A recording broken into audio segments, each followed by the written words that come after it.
Salut à tous, aujourd'hui on se retrouve dans une nouvelle vidéo pour prendre en main le logiciel MacX Mediatrans développé par la société DJartySoft.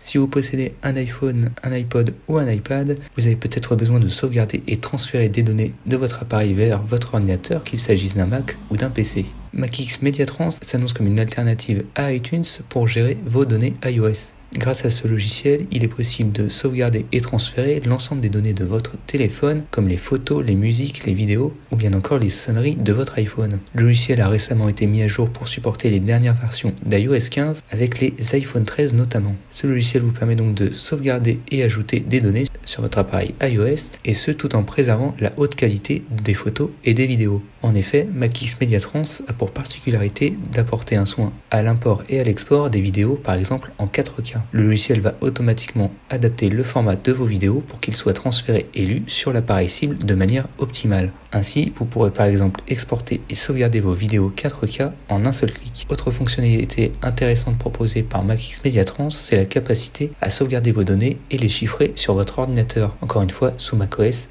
et Windows. Vous pourrez en effet chiffrer localement les fichiers que vous sauvegarderez sur votre ordinateur en ajoutant un mot de passe à celui-ci afin que vous seul puissiez lire le fichier. Voilà pour les présentations succinctes du logiciel. Ce que je vous propose maintenant, c'est d'aller dans l'interface du logiciel, en l'occurrence sur macOS, et voir comment le logiciel vous permet de gérer vos données. Ici à droite, on a un iPhone 5 connecté à macOS, et à gauche, on a donc la page d'accueil du logiciel MacX Mediatrans. Plusieurs informations sont mises à votre disposition, à savoir la version d'iOS supportée par le logiciel pour l'iPhone connecté, en l'occurrence iOS 10.3.4, mais ça fonctionne aussi avec les dernières versions d'iOS 15. Vous avez le nom du téléphone ainsi que l'espace de stockage disponible, la version d'iOS du téléphone et le niveau de batterie de celui-ci. Sur l'écran central, vous retrouvez l'ensemble des catégories que vous allez pouvoir gérer grâce au logiciel, les photos, les musiques, les vidéos, les données sécurisées, c'est le mécanisme de chiffrement dont je vous parlais il y a quelques secondes, les e-books, tout ce qui est sonnerie de téléphone ainsi que enregistrement avec l'application dictaphone notamment, et enfin la capacité d'utiliser votre iPhone comme une clé USB sur laquelle vous allez pouvoir stocker des documents. Ce qu'on se propose dans cette vidéo, c'est de regarder succinctement l'ensemble des fonctionnalités proposées par le logiciel.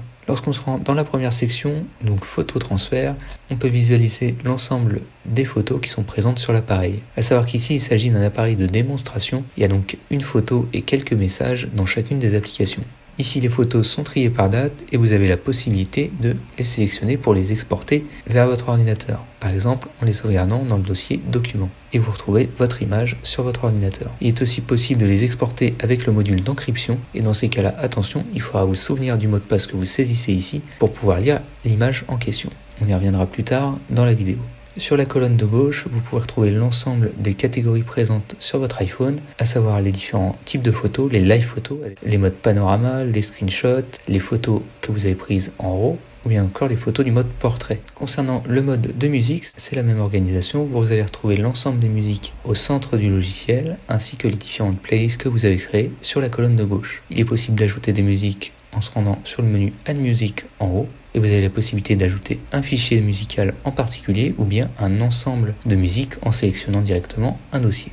Pour la partie vidéo, le fonctionnement est très similaire. Ici, quand on se rend sur la partie vidéo, on peut voir donc les vidéos présentes sur le téléphone. Ici, on a une vidéo .move. On peut venir la sélectionner et l'exporter sur l'ordinateur. Encore une fois, il est possible de choisir ou non de l'exporter avec le module de chiffrement. Une fois la vidéo exportée, celle-ci est lisible sur votre ordinateur.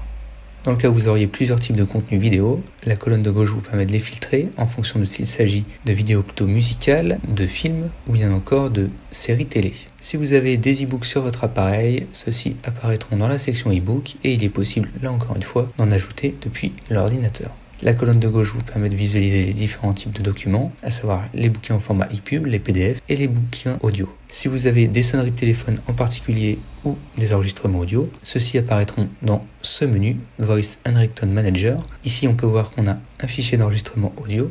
Encore une fois, on peut venir le sélectionner pour soit l'exporter vers l'ordinateur, soit le supprimer de l'appareil. Si vous avez des podcasts, il est là aussi possible d'ajouter des podcasts et d'en exporter. Passons désormais au module d'encryption qui vous permet de chiffrer les données sur votre appareil. Deux modules sont disponibles, le module Data Encryption et Data Decryption. Il s'agit respectivement du chiffrement et déchiffrement des données. Le module de chiffrement sert à protéger les données sensibles de votre appareil.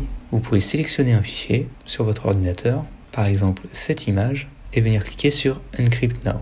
Ici, votre image est chiffrée avec le logiciel et il n'est donc pas possible de la visualiser simplement. Pour la visualiser, il faudra vous rendre dans le module de décryption, déchiffrement et venir sélectionner le fichier. On clique sur Open et Decrypt Now. Ici, il faudra saisir le mot de passe que vous avez été invité à saisir à l'étape précédente et cliquer sur OK. Une fois déchiffré, vous retrouvez votre contenu, à savoir l'image qu'on avait précédemment chiffrée. Ce module de chiffrement peut être bien utile si vous souhaitez restreindre l'accès à certains types de fichiers. Enfin, le dernier module proposé par MACx Mediatrans est la capacité à utiliser votre iPhone comme clé USB. Vous pouvez ainsi ajouter des dossiers et des fichiers sur l'appareil et vous en servir comme une clé USB classique. Vous pouvez par exemple ajouter les données chiffrées dans l'étape précédente. Ici, si vous déconnectez votre iPhone et que vous le connectez sur un autre ordinateur, vous pourrez à nouveau accéder aux différents fichiers que vous avez stockés à cet emplacement. Comme vous l'aurez compris, MACx Mediatrans s'avère être une bonne solution pour gérer l'ensemble des données médias de votre iPhone, pour les sauvegarder et les transférer sur un nouvel appareil. Si vous souhaitez en savoir plus sur MACx Mediatrans, tous les liens sont dans la description de la vidéo et je vous dis à la prochaine dans une prochaine vidéo.